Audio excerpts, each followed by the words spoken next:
but some people think wealth is nothing but money. Yeah.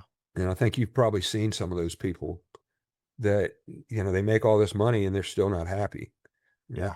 Yeah. I think wealth is kind of an inside out thing. And I can see that being around there and listen to that conversation. I can see that being difficult because a lot of business owners, they're gone a lot. And, and sometimes when they start to worry about it, maybe it's too late. Exactly. Yeah. That's a tough one. Are you an entrepreneur building wealth while designing freedom? Welcome to Hunt for Success, the podcast where business, lifestyle, and the pursuit of a life well lived come together. Each week, Dr. Sam McGough sits down with founders, operators, and high performers to explore the principles, discipline, and decisions that create real success in business and in life. From the boardroom to the backcountry, these are conversations about building wealth, earning freedom, and designing a life worth hunting for. Hey, everybody. I'm your host, Dr. Sam McGough, here with the Hunt for Success podcast today. I have one of my best friends out in the world. We just met, but we've become really close in the last couple of months. I feel like we have a kinship. He's a great guy. His name's Hugh Hornsby. He is he's got a long list of accolades, but in the trades, he is a legend. So, Hugh, welcome to the show. Tell us a little bit about yourself. Well, using the word legends is kind of scary. It means that you're getting old, but and you haven't been fired enough or whatever that may be. But yeah, I don't know. I'm very faithful, and I'm more faithful today than I was a year and a half ago when I was diagnosed with stage 4 cancer. But it's funny, sometimes, Sam, you think that you're just being set in a place that you're supposed to be. And I think when it came to, with me, I mean, I started off with epilepsy at the age of 10, was diagnosed with a disorder that nobody knew much about. And I was able to figure out with an incredible mom and an incredible dad, they pretty much, she shared with me in the hospital and she had a tear in her eye, is like, never let anybody hold you back, especially yourself. And so I didn't realize that was a journey that I was put on at the age of 10, that most people never have that opportunity. But, with the seizures and the medication and everything that I was going through, it just became a part of my life that I just had to fight through that. And it really changed who I was. Because I'm not the brightest bulb out there, but I am one of the hardest workers, and I care probably the most. And I identified people that were stuck back then, and I really felt like that God had given me this. My mom used to say, you don't have a disability, you've been given something that's special, and you need to use it for the betterment of people. And she used to drop these books on my bed, these underdog books. And it was always about that sports team. It was kind of like the Bad News Bears type scenario. Mm-hmm. And she just would drop those online, and I'd read them. And I was always about the underdog. I was always about, hey, if you start to look at the world from a different perspective. Now, I was a pretty big goof also. Don't get me wrong. It's not like I was 10 and I was figuring this out, but I figured it out as I went along, and I felt like there were people out there that were being held back, and it was my job to kind of help them look at life differently. And that really happened at the age of 10. And in 9th grade, they tried to put me in special needs. And it's like, if you tell me that I can't do something, there's probably a pretty good chance I'm going to go out and do it. And so it's just kind of brought me into this incredible industry that we're in. So tell me about, when did you start, or when did you get into the trade? Well, what happened is there's this company out there called Ferguson Enterprises, and Ferguson now is like the $34 billion gorilla. Well, when I started with them, they were 150 million in sales. Wow. And and they had a different type training program. I came out of college, I got a job. It was back in the 80s, and I went to work for them, and that's how I ended up, um, becoming a part of the industry. I only stayed with them about 3 years. It really didn't work out well. It was my first sales job. It was the first sales job I got fired from. So, um, but I ended up staying in the industry, and I went to work for a manufacturer's rep. Then went to work for some factories, and I just learned from all those experiences that it's not the success that you have that usually moves you forward. It's the failures that you had. So I was able to look, because I grew up in an environment that people were telling me that I couldn't be whatever it was. Is when I got knocked down, I was able to just step back and say, okay, what can I do differently next time? And I had to learn more than anything, um, that, and it would have been easy, especially my first sales job, to blame the guy that was the president at the time, because he had done some things that he shouldn't have done. But the day that I realized that I needed to take personal responsibility, and when I took that personal responsibility, I decided that the industry, it was back in 1982, 83. The industry was a place that I wanted to be, and I was just going to make a difference. So, um, How important was, like, it's funny you're talking about your childhood, um, dealing with that condition. Did you realize that, I'm sure you didn't realize at the time that that was setting you up for that kind of mentality. No, you're not the victim mentality to take whatever, when bad things happen, figure out the best way to do it, and just kind of, change your plan and go and move down the line. yeah, some of us get lucky in life. We don't get to pick our parents. Yeah. And if I had to pick my parents, I would have picked the ones that were given me. It sounds like you had a really incredible mom. Yeah. The books and the things, the encouragement, the things that she said. So yeah. Yeah. I mean, I actually have a book getting ready to come out. You know, it's called Blue Collar Smart. And, yeah, and I had an incredible mom and I had an incredible dad. I didn't really realize until later in life, and it all comes out in my book, but you don't realize You mean what your you didn't parents went through. you So didn't mean you don't mean that you didn't recognize when you were a teenager how smart they were? no, I really didn't think, there were times that they were smart. But we were the go-to house, Yeah. and what we didn't know back then, I have an older brother who's been highly successful in the industry, used to be the president of Ferguson and Worsley and all that other stuff, and then a younger brother, but we we didn't realize at the time that we became the go-to house. So, we were the place to come visit. That way they could take a look at our friends, and make sure that we were hanging out with the right ones, and the wrong ones just seemed to disappear, and or Yeah. they just weren't invited back. But Right. it was pretty neat because my mom had been abandoned at the age of 3. I didn't find that out until she was in hospice, and she shared some of that with me, and she had to live in a mixed home for almost 7 years while her dad was in one part of the state and she was in another. My grandmother was going through, some um, pretty bad therapy, but she never saw her grandmother again. But what she made a decision is that she was going to make us the go-to home, and each one of our best friends were from broken houses of some sort. And I guess, when they came over, they just decided our friends were going to be part of the family, which was pretty cool. So, It is cool. And now you've made a career out of giving people second chances. yeah, So that played a part in that, you think? yeah, yeah. I mean,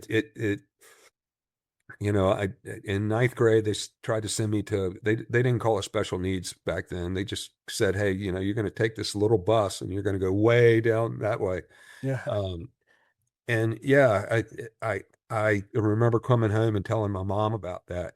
It was pretty neat, Sam.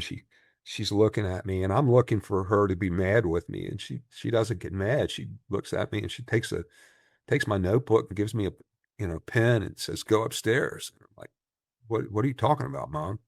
Well, go upstairs and write down all the reasons that you disagree with what that teacher just tried to say, and write down where it is that you want to go. And so I went upstairs and I wrote it down, and I'm still angry, but I remember that um, like it was yesterday, because it was such a great moment for her, because she was determined um, that if I was gonna if I was gonna change things, I was gonna have to change it from the inside of me, making sure that people weren't gonna set me up in that box.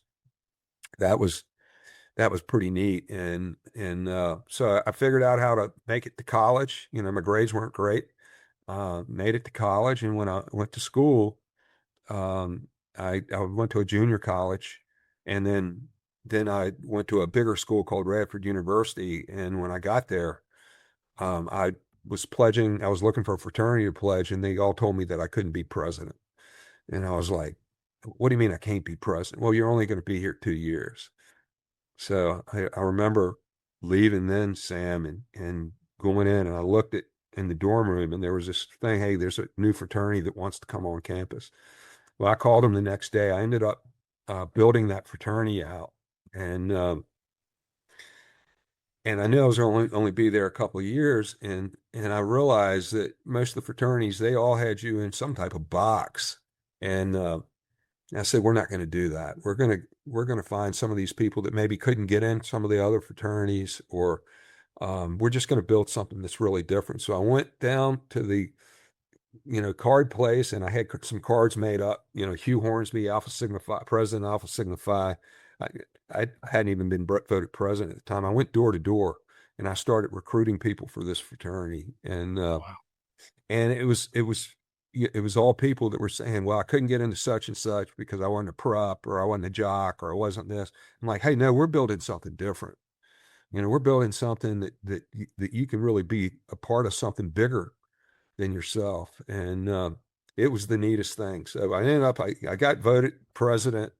When you recruit enough of your own people, you're going to get voted president. So, but I always say, it was pretty neat. I had become president. I was president of one because I started with myself. By the end of that time, I told him, everybody, guys, I'm not going to be here but a couple of years. So I want you to tell me what you want and what it is that you want to build. And believe me, that we're building something bigger than any of us. This is something that's really special. By the end of that first year, I had been voted into presidency. I had built this fraternity. We became by far the largest fraternity on campus, and it was the coolest thing. And we had, we were all over the map, the types of people that we were. But I was able to really build something special, and I also felt like that's where I built my business model of building these other 10 companies out, was built from that, finding people and just finding something within them and having them become a part of something bigger than themselves. So Yeah. that was a neat time. And I realized then that what had occurred, back at the age of 10, that I was just on a different path. And I ended up building the Greek Week Games right after that. And my big thing was bringing people together. I wanted to bring the university people together, and they got pictures that goes back all these years with me on this little tricycle, and in the people at those games. It was huge. So I don't know, I didn't really know what that path was, but I just always felt like there was something bigger out there, and I was supposed to be a part of it. That's awesome. I understand that feeling. I've always thought that. So tell me, when did you've had your setbacks, your failures, when did it start coming together for you? Um, I think it came together, with when I started playing football, and so not too many people with epilepsy, parents let them go out and play football because it's a major head injury. Yeah. But I started to realize that along the way that I was different, that I looked at the world differently, and I didn't fit into anybody's box. And Sam, I'll be honest with you, I don't fit into anybody's box today. It gets me in trouble. It gets me in trouble with corporate America because I don't fit into their box. And they don't, a lot of times they don't know what to do with me. Yet I felt like since I had to look at things differently. I mean, I wasn't the biggest guy. I was like 155 pounds. I ended up starting at nose guard at 155 pounds. The guys next to me were 265. The guy I played up with is in the was in the Hall of Fame. And so you start to look at, I always had to look at the world. I wasn't the smartest, but I was smart. I looked at the world very differently, and some of the math and some of the stuff that you had to do within a box didn't fit. But then I just saw the things people did, and I think part of that was the way that I started to think at the age of 10. And even in football, I realized that if I tried to go straight up on a 265 pound guy, he was going to kill me. Yeah. But if I got lower than him and I was quicker than him and he couldn't catch me, so I was always figuring out how I could do something a little bit different than the other person. I was able to turn that into the what I did with the fraternity, but I was able to turn that into what I do with business every day. Yeah. And, So talk about that a little bit for me. Like when you started getting into business, and I know you turned around so many, like what were the things that you saw happening that you did, and then how did you put into play the things that you did to turn it around? it was all about people. It was all about people, and um, it was all about finding people that had that. And I know you're a Think and Grow Rich person, so Yeah. you know, if somebody doesn't have my dad used to be a football coach, back in the day, and he used to always say, Hugh, you can't coach desire.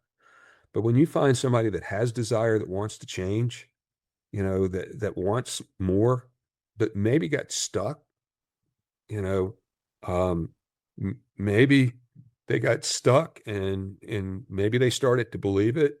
But if you find that person that has something that's willing to uh, to look at things from a different perspective, those are the ones that I try to bring on. Um, I just finished writing my book, and I started going through all those people that I helped, and you don't really know, you don't even think about it, and there's a lot of people that helped that were just kind of casual helps, and there's other people that I've just helped change their life by getting them to look at things from a different perspective. And um, there's just something within me. It's almost like I just got this burning desire to help. Um, First rule of the Think and Grow Rich, right? yeah, really. And so my story with Think and Grow Rich, and I still can't believe it today, is one of my good friends is the executive director there, Don Green. Wow. And I got the opportunity to spend a day with Don Green, and don't even ask me how that happened. It just happened. And in fact, I talked to him last week. I've got to go back and see him. I haven't seen him in a couple of years because he really changed, as I went through the cancer and I lost my number two in charge unexpectedly. Having that type of mentor or person that you can have that conversation with, not as, hey, look at how we're successful, but just as a friend and a person.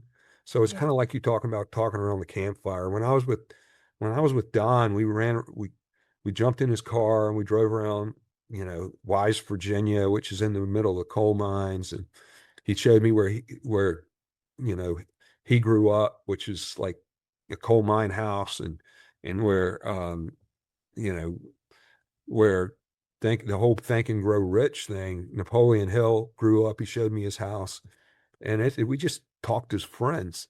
And I was able to have one of those conversations with him, and I shared some stuff that I've been carrying for a long time. And I remember him telling me, all right, Hugh, I want you to go home and I want you to dig deep. There's more going on with you, and let's have a conversation at another time. But you need to go figure that out. And so I was just really fortunate there. That's incredible. Um, let's shift gears. When did you start getting into the outdoors? And when do you remember when did you start hunting or fishing? Yeah, it's funny you asked me about hunting and fishing. My family were watermen. I live in Gloucester, Virginia. It's right across from Yorktown, Williamsburg, Virginia Beach. But my family were watermen. They worked on the water. They hunted to live. Wow. They fished to live. And every morning I get up when I'm here at home and I look out the back of the door and I see the crab boats, and with these big lights on, at it's 3:30 and 4 a.m. in the morning. Those people are getting up, but it's part of my DNA. It's the way our family, um, they lived, and they ended up running oil back and forth, and ended up open their entrepreneurs as well. But it all started with hunting and fishing, and I've got pictures in my wall with my grandfather in a suit and with a bow tie and a gun and with ducks. They've got ducks hanging, and then they've got you know fish hanging, and so they used to go out at lunch and they'd go out and hunt. And back then they had the cigarettes hanging out. And but hunting and fishing it's just always been a way of life. I find it, it's small pockets. It's still happening today, but when I grew up too, it was very similar. That it was just what you did. You know, is what I remember thinking it was just that's what we did, and so it was like that for you too. It's great to hear that. It didn't seem like it was like we think of them as hobbies and sports now, and back I just always thought of it was just what you did on the when it was season. Yeah, and you probably you ate what you killed. We ate, yeah, that was a necessity. I had to eat a sparrow one time Yeah. because I killed a sparrow with a BB gun. My dad's like, "We eat what we kill." It Yeah, was not good. and if you don't eat it, then you give it to somebody else that will. Oh yeah, of course. Yeah, you share. You share. When I grew up, I remember we did like there was deer hunts that were dog driven, and when the deer was killed, it was split up between everybody. So it wasn't like that, and then that kind of eventually grew, kind of like faded, and they don't have that anymore. I think there's only one county in Alabama that allows dog hunting for deer now, but that was the thing. It was a very, it wasn't just one person. It was probably 7, 8, 10 guys in standers, and and they all split the deer up evenly. Yeah, it's funny. I'll have to show you some pictures of the. I mean, we have great pictures of Yeah. of the family. It was like 7 or 8 of them, Yes. and they've got these pictures and the guns and Mhm. all the stuff that they did. I grew up. My dad was a hunter, and I he got me my gun at a young age, taught me how to use it, and Yeah. we used to go. That was just such a special time. Even if you didn't even see a duck, it was just a Yeah. special time to be with him, and then go have that early morning 4 a.m. breakfast or whatever at the little Yeah. sloppy joint down the Yeah. road. It was Oh pretty yeah. neat.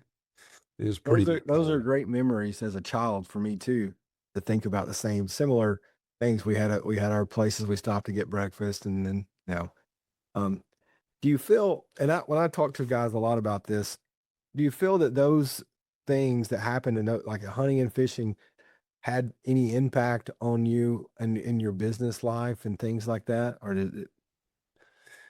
You know, I think um, I think something a lot of people don't talk about today is camaraderie, and I guess it's been proven science wise. Men typically, as they start to get older, they start to separate and kind of do their own thing. Where a lot of women, have different type of organizations that they go to. Um, and I think, I don't know if you've seen it. There's an organization right there in Alabama, and it's a men's group, that brings men together, that usually by the time they become 50, they've been maybe successful executives, and all of a sudden they start to retire or whatever else, and then they're kind of alone. And I think what you're talking about really helps bring men together in a way, in bond, to talk about not only business, but just about life.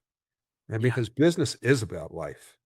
sure. And I think it also puts you around some pretty, incredible people. Yeah, And the definitely. conversations can just take a turn, and, for a very positive.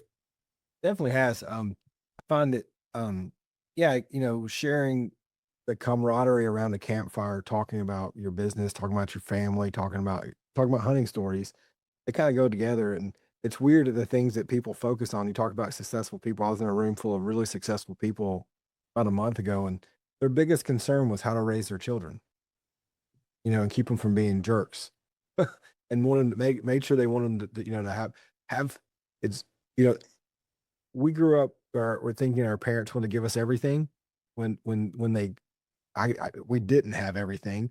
But I'm looking at these guys who literally have everything, and they're more concerned about making sure their kids have the opportunities to have struggles and to learn these lessons that they learned. And it was really transformative to think about that these guys that were, you know had anything that they could buy anything, but they couldn't reproduce that for their children. That was one of their worries and stresses. And it's tough. If you think about, just business in general, Mhm. and you think about, you know, building your business, and getting it up and running, and then, the second generation that comes in, um, doesn't always, it second generation it doesn't make it through it. Yeah. Yeah. And it's because they haven't gone through the hard times. Right. Um, and I think it's the hard times that make us better. But, Yeah. um, what's great about what you're saying is that, um, I always say, health, wealth, and self.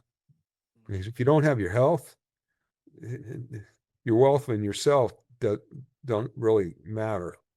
But if you do have your health, you take a look at wealth. But some people think wealth is nothing but money. Yeah. And I think you've probably seen some of those people that, they make all this money and they're still not happy. Yeah.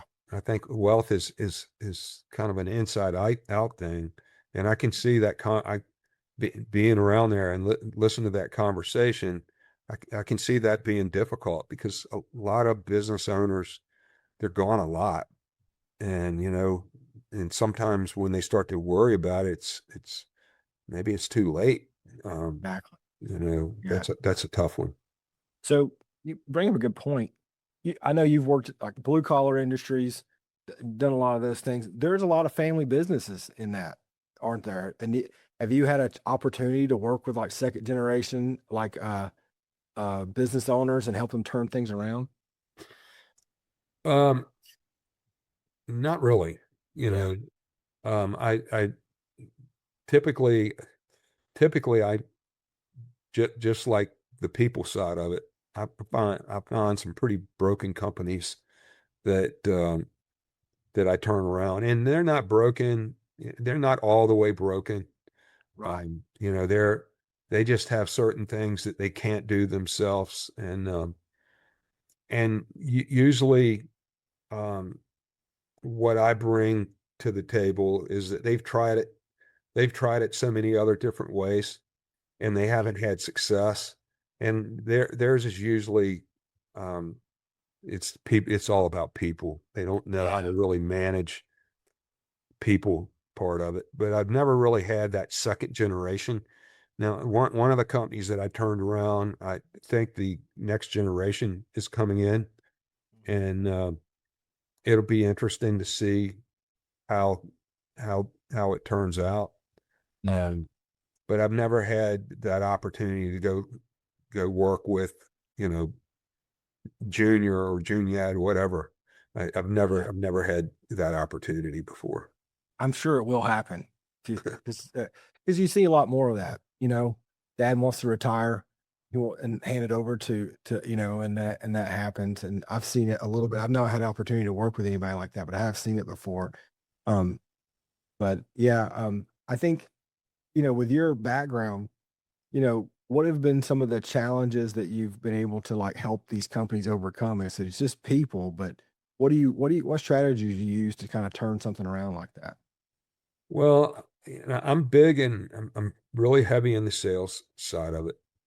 I've been in this industry for a long time, and so I have a really, the reputation I've built is a really strong reputation. And Sales cures just about all the other diseases, right? it's got to. It's got to, and it just baffles me.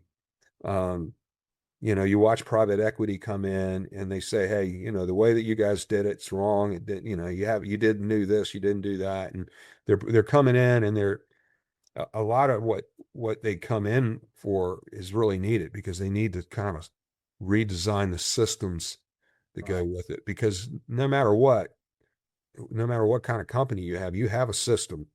It just not That'd be a good one. that's right. That might not be a good one. Yeah, The system I'm able to fix is the sales system, right. the people system.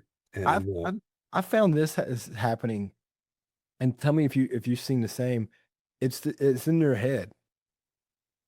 Like, a lot of times, like I deal with I feel like good people, and they're so concerned about doing the wrong thing or or ripping somebody off that they actually shoot themselves in the foot. yeah, You seen that? yeah, I think um, I think the biggest issue that I see is that you have to. So I have this thing called the be, do, and have. Oh, You I know, know. Yeah, move that yeah, way. it's I didn't make it up, but anyway, but you got to figure out who you want to become. Mhm. And then you have to go out and do it. There's a lot of people that find out who they want to become, but they never go out and do it and make whatever the mistakes are. But um, no, I really feel like um, you got to figure out who you want to become important to.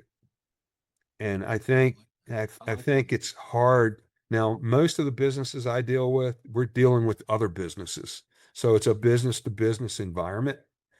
But what I find, there's a guy like what's his name, Hormozy, that says the riches are Oh, in the Alex. Yeah. niches. Alex, Yeah. Yeah. where is your niche? And I'm really good at taking a small company or a medium-sized company and making them a lot bigger by figuring out how you figure out what the niche is that you can really do, and then figuring out who it is you want to be important to. And Yeah. I wrote that down, by the way. I've never heard that like that, but I'm taking it with me. Yeah, I mean it's amazing. And once you figure out who that is, I just got off of a phone call with a friend of mine. He's just built another business, and I'm listening to his business plan, and I'm like, I have been where you are, and I have you just can't be all things to all people. No. And I'm like, Mark, I love you, but you need to go back and look at your business plan and figure out who you want to be important to, because you're not the plan that I hear is not going to any one place. And I feel like when I started, my business, I was going through cancer, that everybody needed what I had. Still think they do most of the time, but um, I had to really kind of zero back into HVAC and plumbing trades and wholesale to say, okay, that's my niche. These are the ones that I can have the biggest conversation with. But I just got off of another conversation this morning, and it's a private equity company that thinks they haven't figured it out.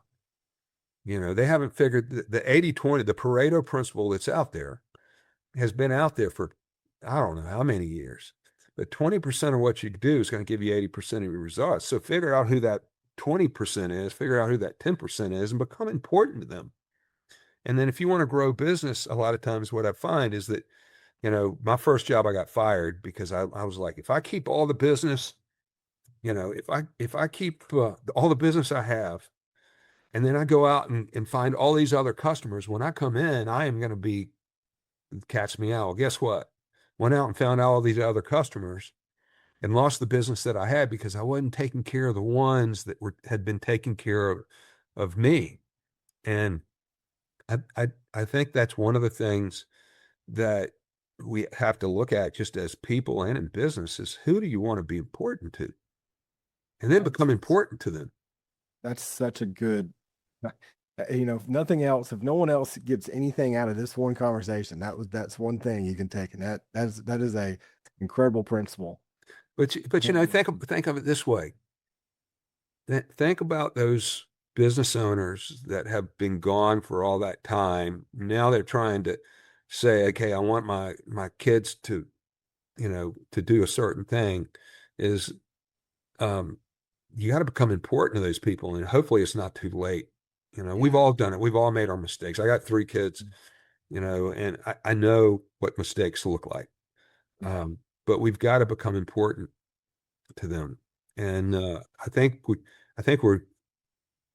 trying way too busy to be liked by everybody. We don't need to be liked by everybody. We need to be liked by certain people that fit in our. I said the other day that more people that dislike me, the richer I get. And you know what? I want to say this too, Yeah. because this one really hits me hard. My coach says your network is what your net worth is going to be. Yeah. Pick those people that you really want to be around, the ones that really make a difference, sometimes just way above yourself, and pick those people that you can have those conversations with. Yeah. And I think that is another great tip is to, just try to be around the people that you want to be around. That's for me, like doing this podcast has been, kind of that thing. I want to be around the people I want to be around, the people that bring value to my life, and then, like I said, the hunting and fishing part is the secondary part, man. How do we find a way to go duck hunting together or go fishing, and then talk about business. And so, that's important to me. And so, we'll have to make that happen. Yeah, absolutely, we'll make that happen. And it's I think you're onto something here. That was my next step for this is to start doing that, is like bringing 3 or 4 of these, guys like you and some other people together. Like duck hunting's great because as far as for big game hunting, sometimes you can't be in a crowd, but like duck hunting and bird hunting and stuff like that, you can put a lot of people together, and then, they can enjoy each other's time, still talk and kind of, go back and forth with each other. Those are great trips to get, kind of, people's guard goes down, especially they don't know each other. Now we're just a bunch of guys in a duck blind, and it's a lot easier to have those conversations and learn some things, Yeah, and you may not even see a duck. Yeah, who cares?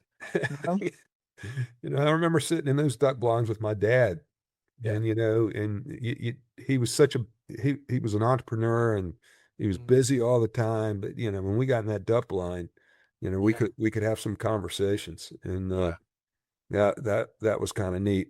And those days were, you forget about them, but you reflect back to them. And so maybe you can tell some of those friends of yours that maybe they need to take their kids hunting, and hang out with them in a blind for a couple of days. I agree, and I think we do. And I'm taking my boy turkey hunting with me 2 weeks from now, and we get to have conversations we don't get to have around the wife and the girls, and or just be men. And like you said about camaraderie, and this is not excluding women or any way, but men need to be around men. And I agree. I think young boys and young men need to be around men to see how we interact with each other. Because we interact differently when around each other than we do when we're around women too. Yeah. And that's what I told my wife. I said, he needs to learn to be around, be in groups of men, because they're gonna pick on him. They're gonna do some things. They're gonna do, they're, Well, you know, well, and maybe you and I can do some stuff together. I'm doing the Southern PHC podcast, the yeah, Southern PHC magazine, which I'm going to have you on there. yeah, I'd Uh, love to do that. and then I'm doing the Blue Collar Smart podcast, which is just me do a T. Uh, yeah, I think that's a great one. I can't wait. I can't wait to hear it. It's be a part of it, be involved. And I'm getting ready to do comedy, and I'll send it over to you, my little comedy thing. I did it in New York City when I was going after I just finished cancer last year, Wow. and Oh, no. yeah, that was. Don't even ask me how that happened. Wow, that's funny. It's funny. West Side Comedy Club, and right there in Manhattan. Wow. And I did that, but then I decided this year. I remember leaving that, and Sam, you and you have to hear that story because it's a pretty amazing story. But it's I was abused at the age of 8, and I never told anybody, and that we'll go into that story, but that one, my abuser was on my shoulder when I went in to do comedy that night, and I was able to let it all go. It was just such a great story. But now we're doing comedy for men in blue, it's called. It's for men that have prostate cancer or going through prostate cancer. So I'm doing comedy right here in New York and in Newport News, Virginia, at the Wow. oldest comedy club in Virginia, and we're doing a benefit for those men, and we'll bring that in. I've got a headliner coming in. I'm going to be the MC, and then I'm going to be the MC for that Friday and Saturday for them. And all I was trying to do is to get on stage to do my comedy bit again. And next thing I know, I've got this big benefit going on. So Wow. um, That sounds like a great, you know, that's what I see a lot with guys like you. You overcome these challenges, you have success, but you give back. You find ways to give back. You find ways to help other people. I think that's really incredible. there's so many people hurting out there right now, and it's easy. We grow up just kind of holding it all in, and Yeah. that's really what New York was about. When I did that comedy, I was able to let it all out. I didn't really even tell anybody that any of that had happened to me until my mom was in hospice. I started going through that. But I think one of the hardest thing, if there's anything that somebody picks up off this podcast today, figure out who you want to be important to, but make sure that one person that you want to be important to is yourself, starting with you. That's another big tip.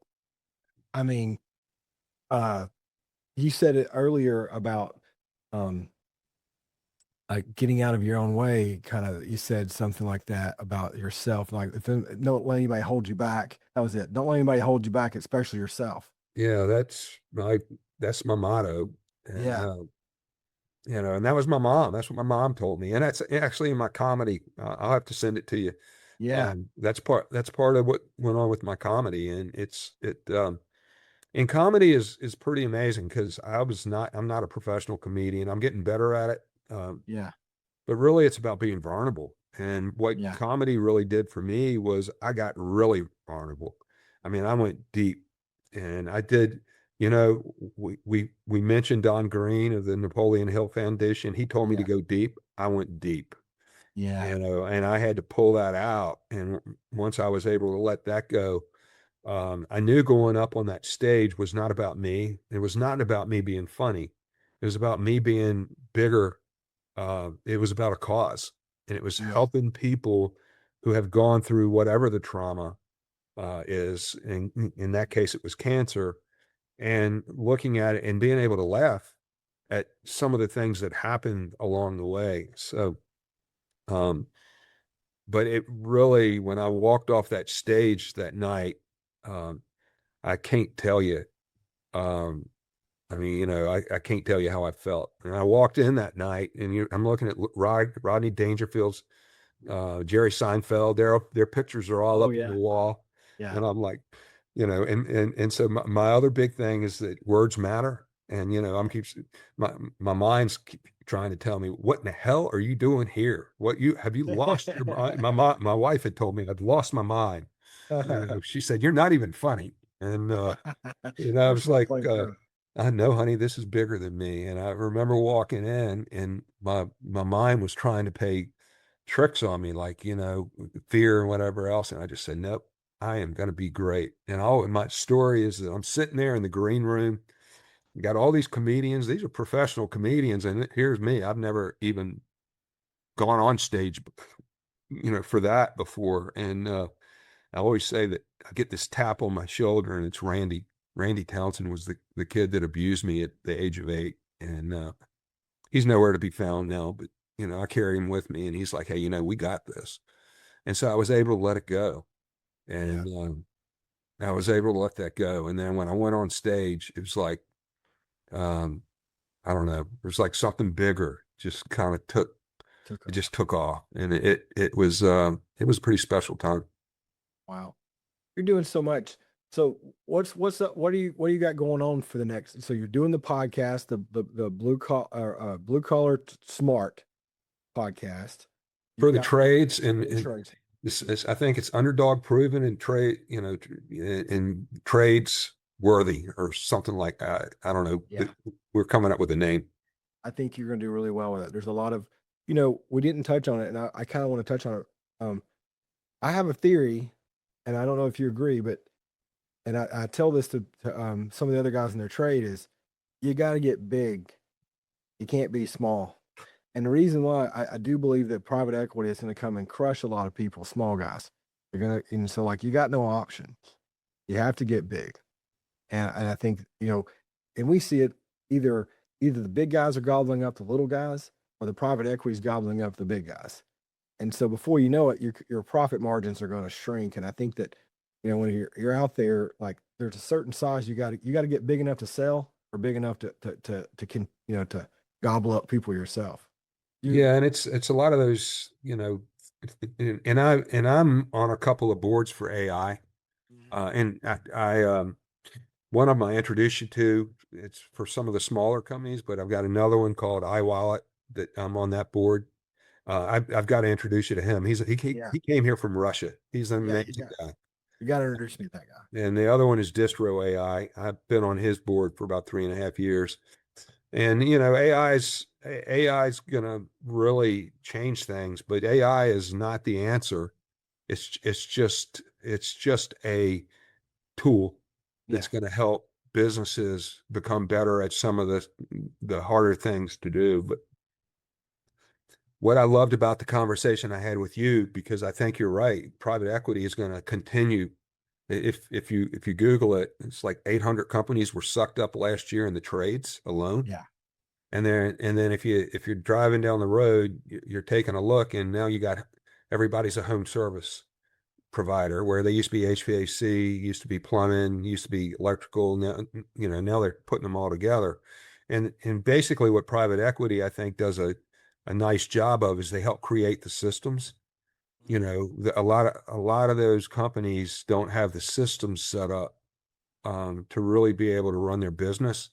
But there are not that many private equity companies that are coming in that are doing it, that are really people based.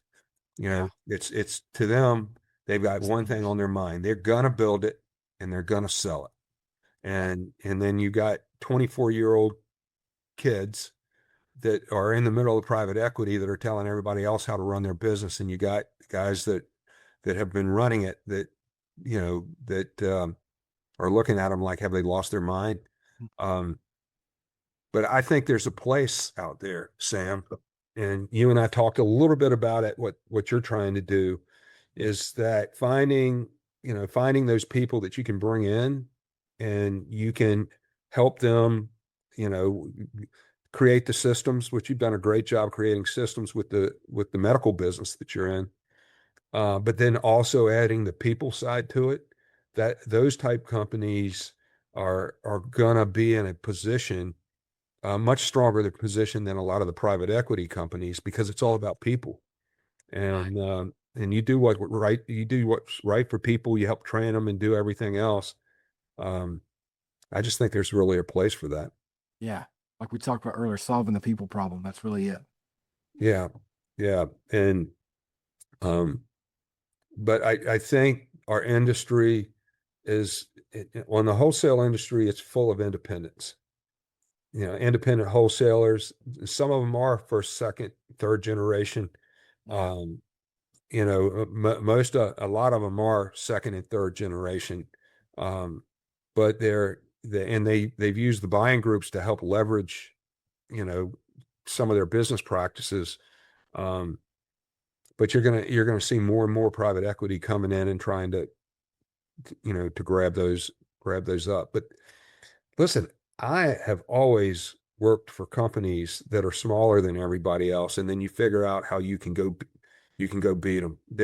I love the big guys, and they do things.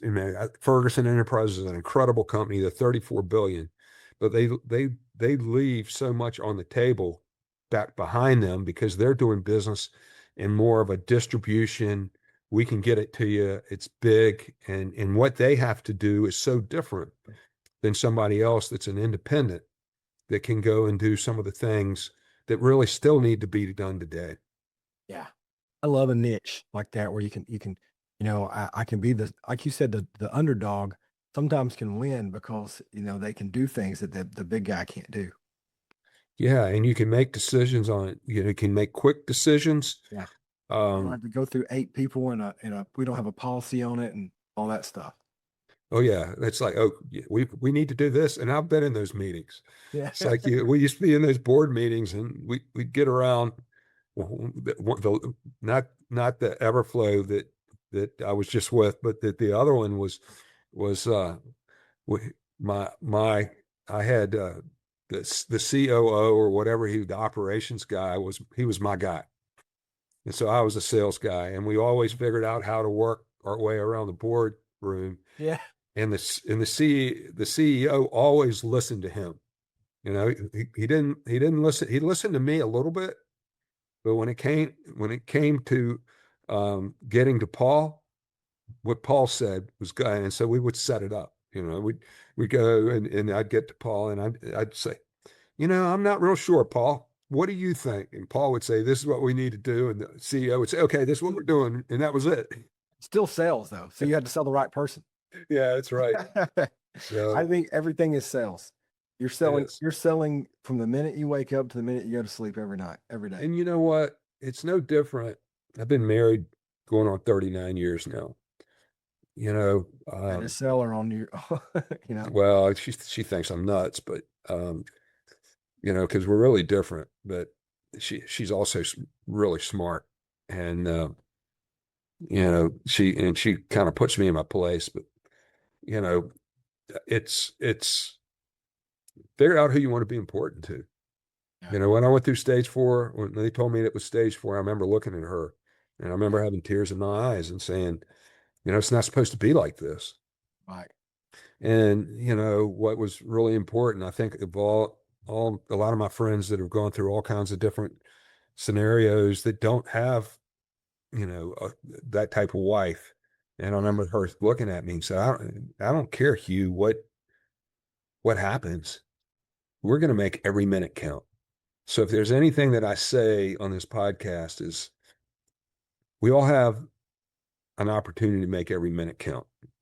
That's good. And that conversation that she had with me was a difference maker, because when I was going through it and we go through business problems and everything else, you start to worry about all the wrong things. And I think we're just fortunate to make every minute count. So true. It's really good. Really good. We've learned so much today from you, Hugh. I appreciate you being on the show. And I'm sure we'll be back again at some point. Well, we need to go hunting. Oh, I'm all that. And you know what? I think we should talk about doing some things.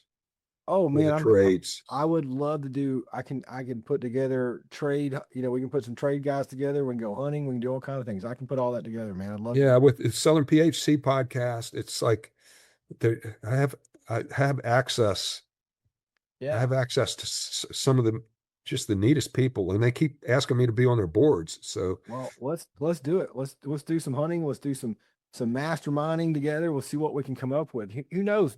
I think I've already found your next book. It's called "Who Do You Want to Be Imported To?" well, I mean, right?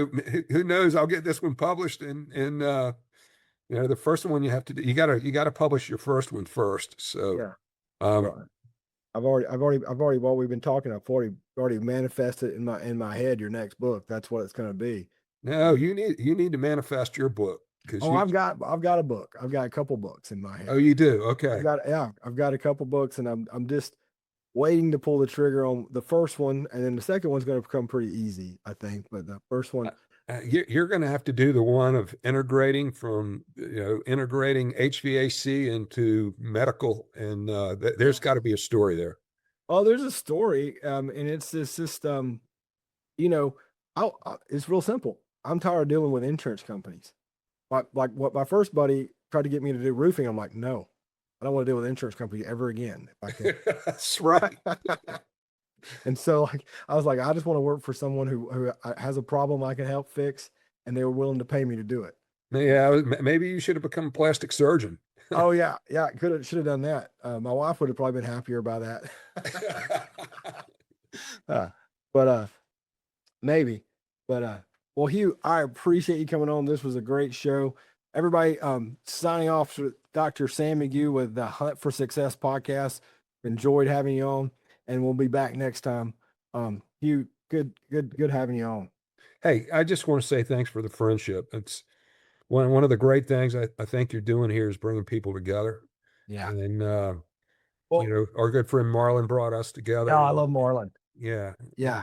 I love him. And what I said about, your network brings your net worth. Yeah. I mean that a lot more than just money. I just think it's great that we've been able to create this friendship. I do too. And like I said, I don't know what it was for this, something from the first call. I felt like there was something there, some sort of kinship, something, and I want to continue our relationship. And I want to, like I said, I don't care if we ever do business or anything like that. I really don't, but I do think that there's a lot of synergies there, but I'd like to keep our conversations going. I'd love to be on your stuff if you want me to. Absolutely. And then I'm serious. Like, I think there's a real opportunity for us to do that. Like, I can, get some guys together, maybe you and maybe somebody else, and then we go out and get a couple, some other guys who need to up their game, and put them in a duck camp for a weekend, stuff like that. I think there's opportunity there for stuff like that. I'm building that out as we speak with this podcast, where I will have retreats that guys can go on. And the one is just, if you want to go with a couple other guys and do like we do a retreat, and we're just there to have fun. But then there's also the side of it where we have 2 or 3 experts that are going to sit down and have some people come in that are wanting that information from them, have a little bit more of an agenda, and have an agenda put together, but you can put it in hunting. And the great news about what I always like, if I do it through that, I can make these guys, hunting tax deductible now, and now it's just it's a business building summit or something like that. You're going to listen to this speaker, just like if you were going to these, we've all been to these events or different things like that we paid for, and it's a business building, and so but I've learned from experience, it's kind of hard to get the IRS to take your hobby seriously, as a tax write-off. But if you can turn it into something like that, and that's one of the things that opportunities I'll make for people. Yeah. And I think there's a lot of people that are spending a lot of money that don't even realize that it's tax deductible.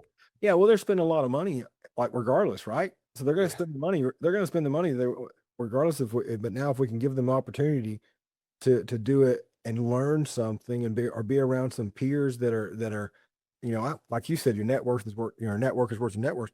Yeah.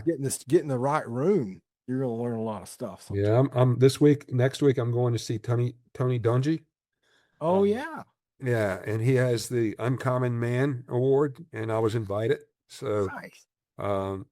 Cooper Cup. He's giving it the Cooper Cup, but just to go and be around those people is Yeah. just going to be really a neat thing. I think it's important to be around people that, well, like you said, you know who you want to become, or people that you want to be like, or find out who you want to become. And it's like if you hang out where I grew up, that's the only people that you want to be around, then you're not going to go very far, you know? Well, and you know what? We can bring other people with us. I think what Yes. I'm doing with this comedy thing is that I've some old friends, I've kind of got helping me, and it's kind of neat to watch me Yeah, bring them sure. with me. That's great. Because If, that's pretty neat. if you can get links or anything like that and give them to Michaela on our podcast, on our websites, we'll put all those links to any of your stuff.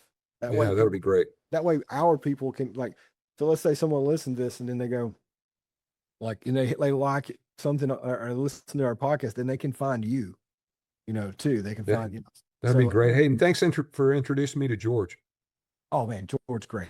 George is great. So he texted me last weekend and said, "Hey, I think we should be doing something together." So Yeah, um, I do too. I think like I said, there's a lot of synergy. I'd like to find some time to come visit you or meet somewhere. let's do it. Yeah. Let's do it. Yeah. We can go fishing. Chesapeake Bay is a great place to fish. I ain't gonna lie, I've always wanted to go striper fishing up there. I've heard the striper fishing is great. striper fishing is incredible, but they're also this time of year is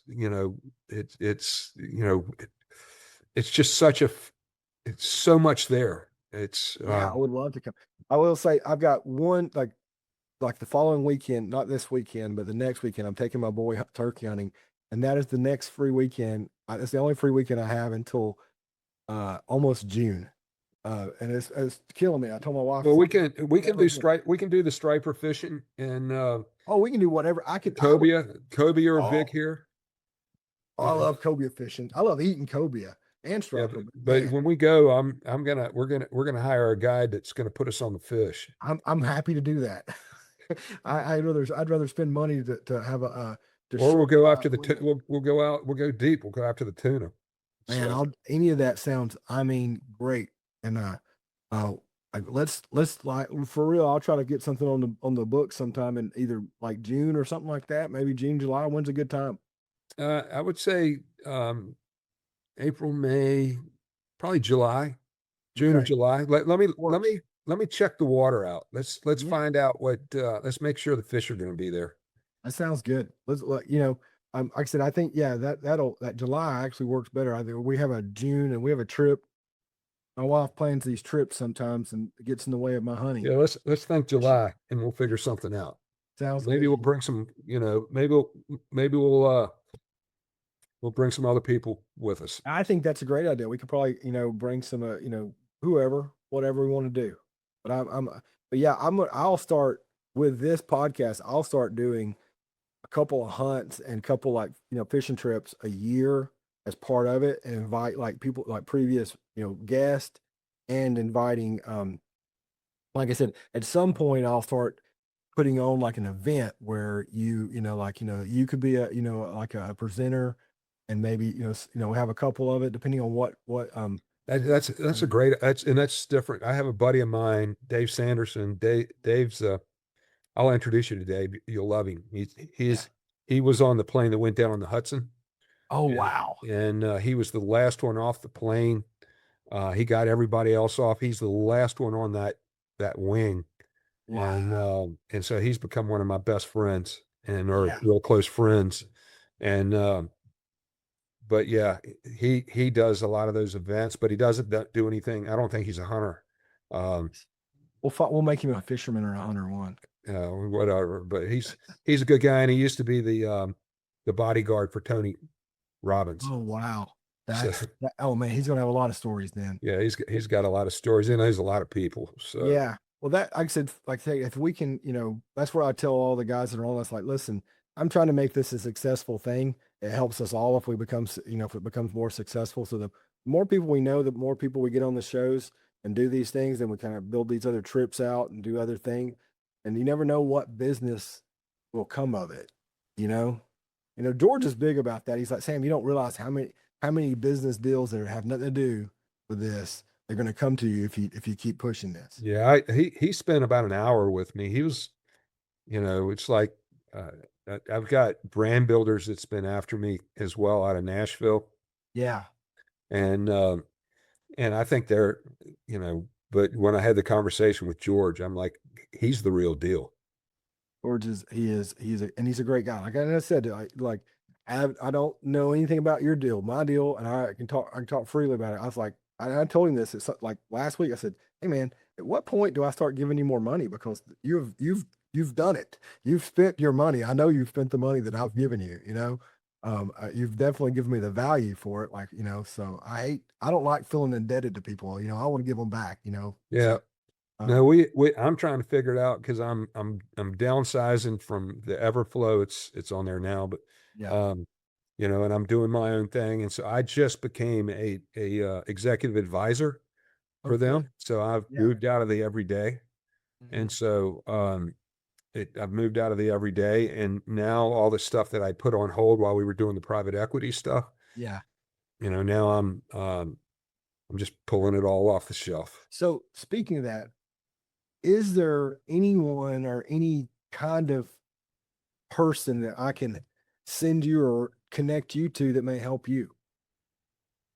Um, I'm always anybody that you feel fits our core values, Mm-hmm. I'm open to having those conversations and kind of figuring out if there's a business fit or if there's just a socialization fit. Yeah. Yeah. I'm always open and vice versa. Yeah. I've got a lot of these people that I'm connected with, um, that I'll start sending them your way as well. Sounds great. Yeah. And I'll do the same. And like I said, as you build out your empire, I know you're going to build here. Well, I'm sure it'll become more clear who to send your way. Yes. So I've gotten connected with the COO of PHCC. Um, and I think I'm going to do some training for them Yeah. and but the podcast is just giving me access to some of these people. I love startup companies, but I love startup companies that are really companies, if you know what I mean.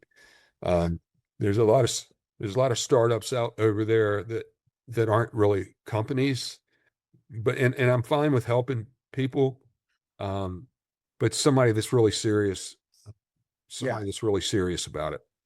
Yeah. I need to introduce you to my friend Carl and Chris. They run Deal Maker Wealth Society, and you ever heard of them? I think I have. So, Carl used to work at on what do you call it, Wall Street. So, and he was mergers and acquisitions guy, and then Chris he is a world renowned marketer and sales, and he just really understands like psychology of people, Yeah. and they built a brand where they teach people how to do like buy businesses and a lot of stuff in trades, a lot of stuff in tech, but they'd be an interesting group because I think that because a lot of guys will buy like either they may can find a business that's struggling, but may not have they may be good at one area, but not, maybe they're a finance guy, maybe they're a CFO type guy, but they're not the business building guy, or maybe they are a marketing guy, but they're not good at operations or something like that. So there's probably a lot of like, there's probably some opportunity there for you, for some of those guys to, as a consultant or something like that. Yeah. Now I'd love to have those conversations. And yeah, I'd love to have those conversations. I don't know, it's kind of crazy, Sam. I just feel like that I'm on a path. Most people my age, they're ready to say, hey, I just want to go watch the dolphin, which you can see the dolphin out here, or in some cases the submarines come by because we have submarines that come by. It's just a pretty cool play. Or the eagles. The eagle are here, and the osprey. And when you said turkey, I had 7 turkey out in the yard today. it's just really a neat place. But Yeah, I just feel like there's a lot more there for me. that's a great place to be. I think so too. I'm super happy. We've developed a relationship, and so Hey, thank you, and yeah, thank you enjoy again. whatever trip you're going on. Yeah, well, it's work. It's a Yeah. work trip I'm going to tomorrow, but I'll enjoy it. I'll still have a good time. Yeah. All right, Sam. Listen, thank you and appreciate Thank the you. friendship. Let me know how Yes, I sir. can help you. I'll put some thought to some people I can start throwing your way. Yeah, just send some people right now, and then like I said, I want to just kind of think about as I'm developing my business in HVAC and plumbing and electrical. You know, there may be a point where I ask for some help, and I'll be glad to hire you. I'll be glad. I always like to pay my way, and I always represent. Or I believe that like if you have something I don't have, I'm more than happy to pay you to do it. Well, You know? and when you get it, first of all, thank you, and vice versa, same thing. Uh, Yeah, but let's and let's also just think about like I said, if there's any just whatever. I'd like to be involved. If you think if I make a good fit somewhere. well, I'm really involved with Southern PHC magazine. Yeah, Um, and if your time is limited, but if I think that there's a place to have Sam McGough on there to talk about, running the medical business and integrating and how that, all the stuff that you talked about is there's so many companies out there that does not know how to really run a business or even be prepared to sell a business. yeah. Um, I will make time for you. You want to do that? if I'll talk to them and I'll tell them if I'll do an introduction. Yeah, And they'll have you maybe do an article once a month, and then we'll sure. have you on the podcast. Yeah, And that'll open you up, that'll open up some markets for you, yeah, that'll really help. yeah. I would love to be a part of it, and like I said, just I'll make time for it. I generally can make time. You know how you can like Yeah. because half of my trips are either my wife's doing or like some other bit, one of the other businesses I'm in. And so, but like I said, it's just because I'm gone somewhere, it doesn't mean I can't free up an hour here, an hour there, somewhere like that. Yeah, and I think that's really near and dear to my heart because one of the things I realized is that there's so many people that are in the trades. I mean, my cousins, I just got my tires done this morning at their place. They've got a, Hornsby tire that's been around for years. Yeah. He's 60 some years old and they don't have a plan. Exit. It's like, Yeah. what are you going to do with it? It's like, Yeah. maybe call private equity and have private equity come in, but If they ain't uh, got it set up right, they'll just destroy it. yeah, Or they'll run it down and he'll end up with nothing. I They, know. And there's a lot of those that happen. yeah. So, They may pay it, they may buy it, or they may just, wait for you to go out of business. I think it's the statistic. I can't remember what the statistic I saw where what small percentage of businesses actually sell, and most of them will just go out of business. They'll just close it rather than sell it. And it's a big number. So yeah, how do we help those people? I think that's like I said, my friend Chris and Carl, they're in the business of helping people find those businesses and buy them from.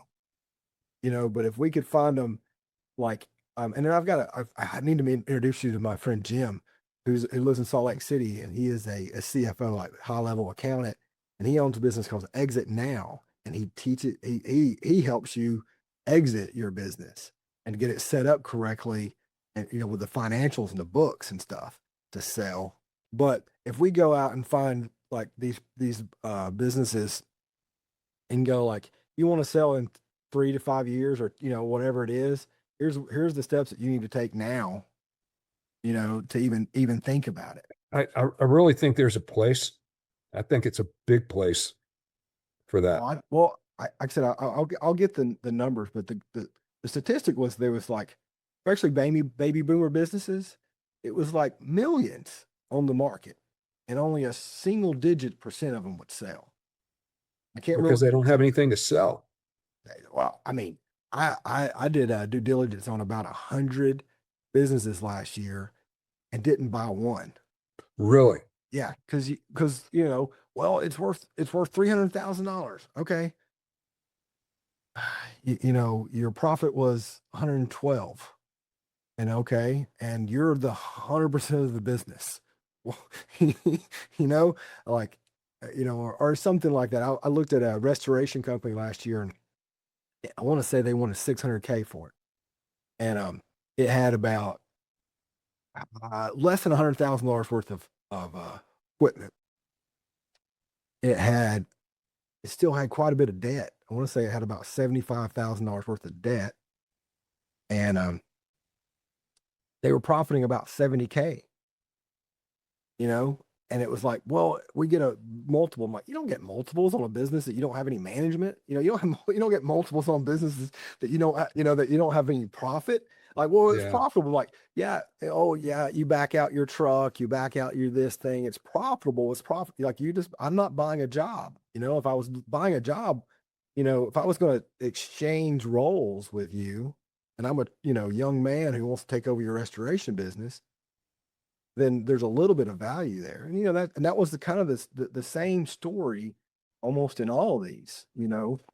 And so Yeah. If you have it so the business buys the business, and yeah, you've got somebody that's putting in there, and you're gonna help finance him, and he's gonna pay you back over a period of time, maybe it makes sense. yeah. And so like I have another friend who buys businesses, and he's really good at it, but he has a rule. He's like, look, it's got to have 10 employees.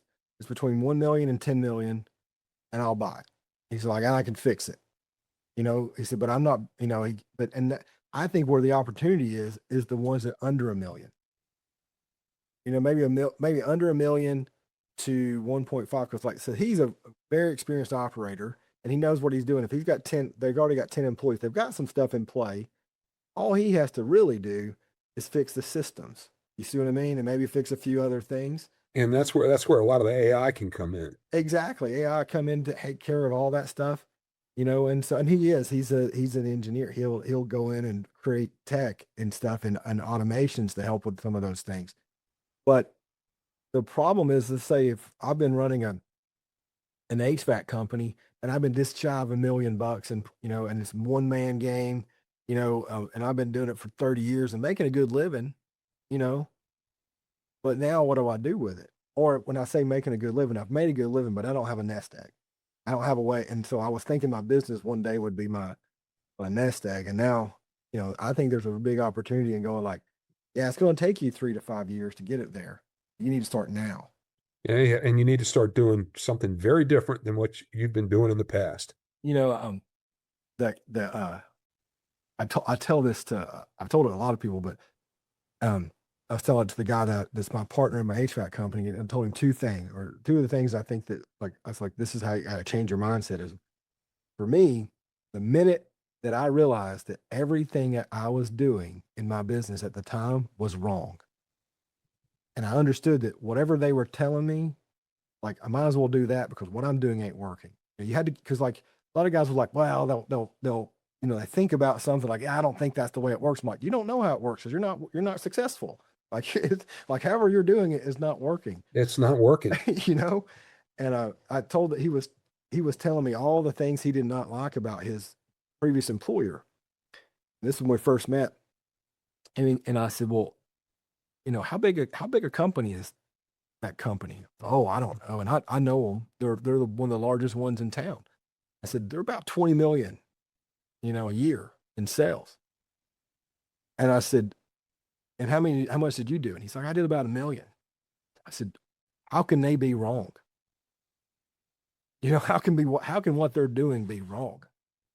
Like I said, and it's like I said, I'm sure there's some problems and things that they could fix. I said, but you have to agree that some of the things that they were doing was getting them here. They were right, So it's like, a lot of times it's just this changing the way they think, Well, and it's like people get stuck in a rut. Well, this is the way I've always done it. You got the same results you're getting always too. Want different results? Change it. Yeah, and if you have great results, then I'll listen to you. I'm all for it. Yeah, if it's working, like if we're continually moving that needle up. And Sam, sales takes care of all of it. That's what I told, because we need to do some marketing. We need to do this. And I've had this conversation with doctors the same way. doctors don't like to sell. I'm like, you got to, and same thing, it's like, there's no reason to you can't put money in marketing if you don't have a good sales process. If you can't you have a predictable outcome, why would I spend money on marketing? And then once you do have that, man, marketing becomes a lot easier. It's like, you'll never have a good marketing plan if you don't have a good sales system. Well, yeah, and the sales system has to be coordinated with the operations side of it, because in my case, I outsold what the company could provide. It's funny you say that, because I told him, I was like, don't worry about the operations. If we have enough sales, we'll fix it. That's right. Well, and then he ended up selling 7 times worth. Oh God, yeah. Wow, that's nice. Know, 7 times worth. And I mean, and I'm still part of the equity partnership with those guys. That's great. And that's what, like I said, I think, unfortunately, when your story and other stories like that is what ruins some of these little guys, because they're like, well, that's just what it's worth. I'm like, no, you didn't realize all the things that were involved in that. Like my brother is the chairman of the board for Reese USA. Oh wow! And so they bought Marsco, and Chip used to be the president of Worsley Worldwide, which owns owned Ferguson. Right. And now he's he's doing all kinds of stuff. But when he first got started, I'm really proud of him. He's a great brother. And he's probably one of the smartest financial people that I know. But the bottom line is that when he started on this trail, everybody wanted to sell to him. He would go in and he said, if I have another little guy call me that has no plan, no exit plan whatsoever, and think that his business is worth, all this money, and it's just not. It's not. I mean, and that's been my business buying experience in general. Is once I learned how to do the math, and learned how to look at one, and learn what made things valuable. Yeah. And I was like, unfortunately, most of those guys just don't know that, and they just think, oh, it's worth, half. I would say half of them have never heard the term EBITDA, which is fine. But then they go, well, it made this much money. It's worth 3 times that. I'm like, it's never been worth 3 times that. It's never been worth 3 times. Like there's not even like Well, and I think that well, this is the way we do it. I'm like, well, that system didn't work. And then if you don't have clear systems, SOPs, always, and it was like, if you can't walk away for a month, maybe 2 months, you don't even have a sellable business. Yeah, it's funny. I look at what we're doing, and we went from, I used to sit around a board meeting with 3 of us, and now there's 15. Wow. And they just over-invested, and it's become top end. It was probably we needed some top end, but we don't need that many. Nah. So but I just see where the growth can go, and it's the same problem. Mm-hmm. Just because you're putting up another 250,000 square foot distribution center doesn't mean that you're going to sell more product, because the bottom line is, I told him, I said, I took him from 65 million to 155 million in 2.5 years. And it was pretty, during COVID and during supply chain. So with a bunch of guys, my number 1 salesman was in prison 14 years ago. Wow.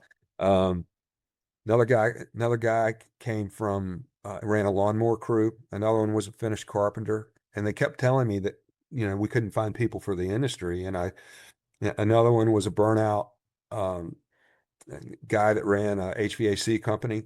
And, I brought him on board, and their sales are through the roof right now. But we built it up from 65 to 155 million, and it went so quick that they couldn't keep up with it. So they brought in a COO, and he just screwed it all up, and he's still there. So the same guy's there, and we're not going to put this on the podcast. No, we'll quick this out. So, but I keep saying, guys, it's not that hard. Yeah. Same day, next day, 98% complete. You give me that, I can make it $1 billion company tomorrow. But really, it's pretty amazing how we were able to build it out, but it's the same issue. Now all of a sudden they're having all shipping issues and everything else. And in our type product, we do what we call the bottom end of the spend. So the 20% that's driving their 80% of their volume results, that other 80% down below is driving their financial results, but you have to buy it from so many people that it's just it's so difficult. We've simplified that entire process, which is pretty neat. And but you got to be able to ship it. So, and that's where I think what happens a lot of times is that some stuff like that looks so easy.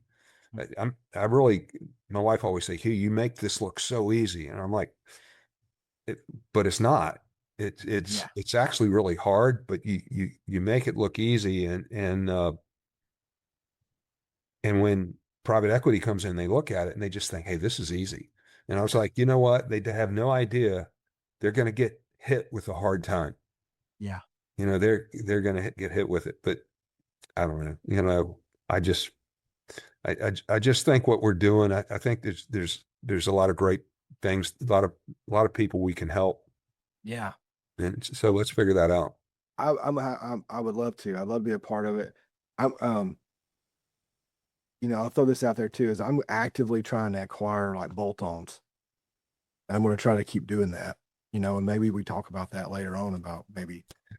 Let's talk about who you want to find. Yeah. And that was something I always felt like I could be really good with the right type of company or partner that has the same core value structure that I have. I mean, my big thing with Everflow was I was at a board meeting and all the old guys were sitting around saying, hey, we can't find, everybody wants to go into the pharmaceutical industry. They're talking all the reasons that they can't hire people. And they got to me and I said, do you think you're looking for people in all the wrong places? And do you think you're having the wrong conversation? Because I wouldn't go to work for your butts. I think I call them asses at the time. I wouldn't go to work for your asses either. Yeah. And I found Everflow. It was a Hasidic Jewish company out of New York City. And they've been calling me and I sat down with him and I was like, David, he built this thing out of the back of his truck. I said, yeah, if we integrate your transaction style and my transformational style, well, we're gonna turn this thing upside down. Now he hired me thinking that I was going to make it 6 months. Man, I tore that thing apart. I said, you just let me go hire the people I need to hire. And he was my platform to start bringing more people into our incredible industry. Yeah. I think that our industry is just an incredible place. And I think there are people out there that are looking for people that want to be a part of something bigger than themselves, not just a transaction. I would love to build a company. If I was going to sell it, which I think every company we should build to be sold. It's just, like reading E-Myth. You read that, and it's, the thing is what when I read that, it said, if you build it to be sold, then it's a profitable business. It doesn't mean you have to sell it. This means that if everything's working, like if it's built to sell, there's another book called Built to Sell. But I'd like to build a company that if everybody knew they had a piece of it, everybody knew if everybody was on the same page as far as like, if let's say we're working towards $150 million value or something like that, they know that at the end of the day, that their contributions and the things they do will be rewarded for that sale or rewarded rolled over, something like that. Yeah, and then if you do sell it, they get a little piece of the action. They get a piece of action. They're part of it, and they can, here there's this company called AdTran. I don't know if you've ever heard of it, but it's an engineering. No, I haven't heard of them. It was an engineering firm, but they sold to their employees. It was one of the biggest sales at the time in the state of Alabama, and their employees were buying pieces of it they were selling shares of it the whole time, funding the growth, and then they eventually took over the whole thing. And when those guys sold out, I know a bunch of them. I mean, they all got huge checks, and these were just. I mean, a lot of these guys were not. They're just good old They people. were. They were. I was talking to a guy. Actually, our kids are going to college together, and we were at that opening. Like, you know how they bring the parents in that day. You know, before school starts. Yeah. And they put people from the same area, you know, on the same tables. And so I just happened to talking to this guy, and this guy hadn't worked since 1990s, whatever the sale has. He's not worked, you know. And he was like, "Well, I was with Adtran for 20 years. When we bought the business, my shares were worth so much." He's like, "I've been living off that for, you know, however long it was, you know." And so the loyalty that they got from that, you know, like the members that were putting this money in all along the way, and then, you know, just being able to, like, I can't imagine be able to create that much wealth for the people that helped you. You know what I mean? And it takes a certain type of person that's willing to share that wealth. Well, I mean, man, it doesn't, you know, it's funny, that there's a certain amount of wealth. And now I haven't experienced what kind of wealth I'd like to have, you know, like I can imagine buying Ferraris and islands and all that stuff like that, but I don't know if I would. Probably buy a big old ranch and somewhere out west somewhere. Yeah. But I've experienced enough wealth to know that your life doesn't change that much after a certain period, you know. And I really do believe it's about $250,000 a year. Your life doesn't change much. And now up to like several million, probably things get a little bit easier, but like really, like I think there's stages where your income, you know, like not much, you know, changes. Yeah. I think it really, I really think life is about figuring out who it is you want to be and becoming yourself. And too many people live a life of what everybody else tells them that they need to be. And when you make that decision that you're going to be who you want to be, and this is what I'm going to stand for, it changes everything. And it's not about, you know, wealth, like I said, is not always about just money. So, No. Like I agree. Health, wealth, time. You know, my son asked me, this is, I don't know how long ago it was, but it was my oldest son. He's in college now, but maybe it was a year ago. And we were talking about something, and he said something about, you know, rich or wealth or something. And he asked me, so how much is enough?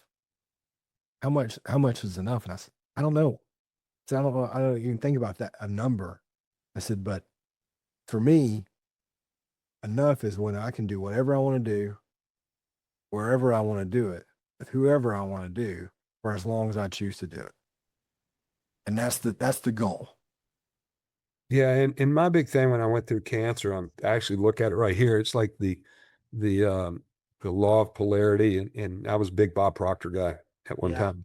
Yeah. And, you know, it's like the opposite of worry and doubt is study, but fear is faith. And I was able to really kind of flip the swell. But to live a life at ease, with ease and freedom, you know, and do what you want to do when you want to do it, with who you want to do it, and not feel like that you have to, you know, to me, I think that's, you know, too many people are living that one that's, you know, it goes from worry, fear, anxiety, procrastination, you know, depression, disease. Yeah. And I think just feeling great about life. Yeah. And cancer really taught me that. I mean, I went through all that, you know, the fear and everything helps. And I realized that, you know what, there was a lot more going on. I need to it wasn't about the cancer, but I was able to flip the script. Yeah. And, I was able, because you can't feel great. You can't be grateful and be angry at the same time. No, it's good. No, you can't. You've been listening to The Hunt for Success with Dr. Sam McGough. If this episode brought value to you, make sure you follow and subscribe so you never miss a conversation with the entrepreneurs and high performers building success on their own terms. For more episodes, resources, and insights on building wealth and designing freedom, visit thehuntforsuccess.com. Until next time, keep building, keep pursuing, and keep hunting for the life you want.